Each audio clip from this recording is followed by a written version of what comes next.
قربانی وہ عمل ہے جب انسان اس کو سر انجام دیتا ہے تو اسے اللہ کا قرب حاصل ہوتا ہے۔ قربانی قرب قربان سے دونوں طرح سے لے گی کہ جب بندہ اللہ کی رضا کے لیے فقط خالصۃ للہ فی اللہ جانور کو ذبح کرتا ہے تو اسے اللہ کا قرب بھی نصیب ہوتا ہے اور اجر و ثواب بھی عطا کی جاتا ہے۔ قرآن مجید کے اندر اللہ رب العزت نے فرمایا فَصَلِّ لِرَبِّكَ وَانْحَرْ کہ نماز کو ادا کیجیے اللہ کے لیے اور پھر جانوروں کو ذبح کیجیے۔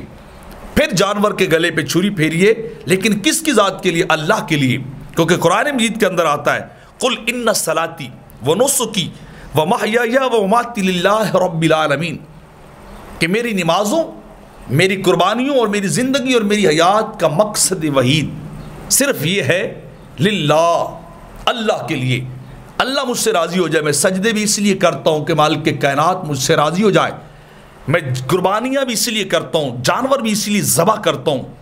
کہ اللہ مجھ سے راضی ہو جائے، اور سب سے بڑھ کر کے میری زندگی بھی فقط میرے مولا کے لیے ہے، میری موت بھی میرے مولا کے لیے۔ یعنی اگر اس نے دنیا میں بھیجا ہے تو زندگی انسان اس کی رضا کی خاطر گزارے، اور موت کو بھی اس لیے قبول کرے کہ یہ موت اللہ سے ملنے کا ذریعہ ہے، اللہ سے ملاقات کا ذریعہ ہے۔ جیسے میرے آقا فرماتے ہیں من احب لکا اللہ احب اللہ لکاہو، جو اللہ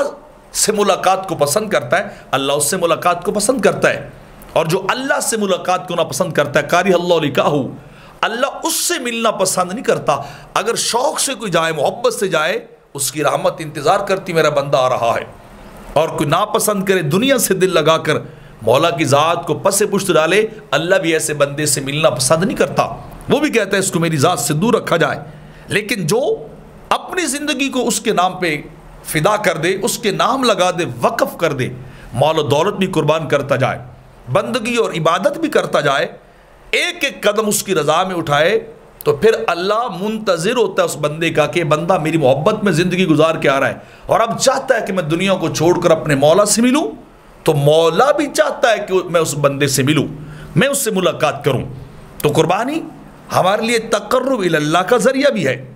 اور اجر و ثواب کا سبب اور ذریعہ بھی ہے۔